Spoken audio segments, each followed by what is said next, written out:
The Whispering Shadows. It was a chilly autumn evening when Sarah decided to take the long, secluded road back home after visiting her grandmother. The sky was overcast, and the wind seemed to carry a sense of unease. The road, lined with tall, skeletal trees, stretched on for miles, their branches swaying like bony fingers. As Sarah drove, the sound of the tires on the gravel became rhythmic, almost hypnotic. But something felt off.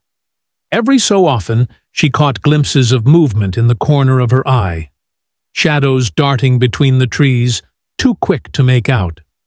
She dismissed it as the wind playing tricks on her mind, but the feeling of being watched persisted.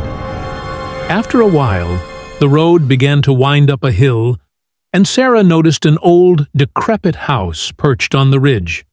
It was the kind of house you'd expect to see in a ghost story.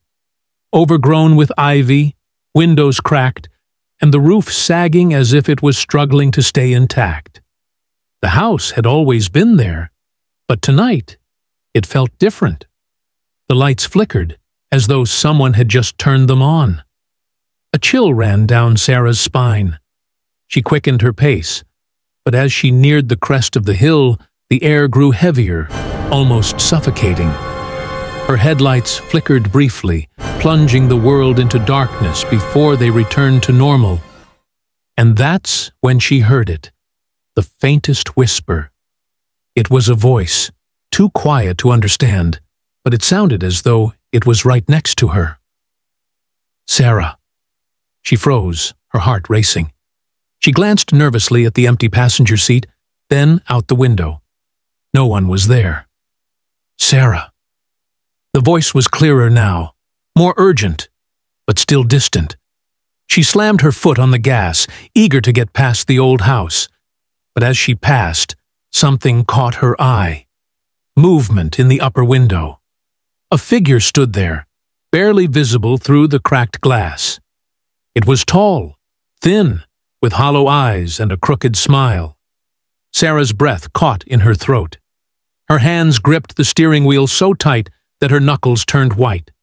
She didn't dare to look back, but she could feel the weight of the presence following her, growing stronger with each passing second.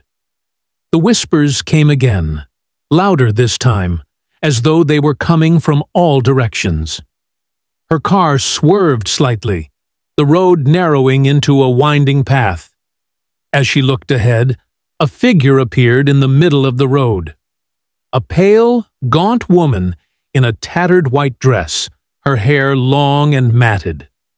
Sarah slammed on the brakes, her car screeching to a halt just inches from the figure.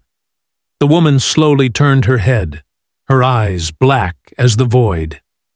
"Help me," the woman whispered. Without thinking, Sarah threw the car into reverse and sped backward, her heart racing. She didn't stop until she reached the safety of the main road. She didn't dare to look back. The next morning, Sarah returned to the hill to see if she could make sense of what had happened. But when she reached the spot where she had seen the woman, there was nothing there. The road was clear, the house abandoned. No signs of life, no shadows, nothing. Just a whisper on the wind that would follow her for the rest of her days.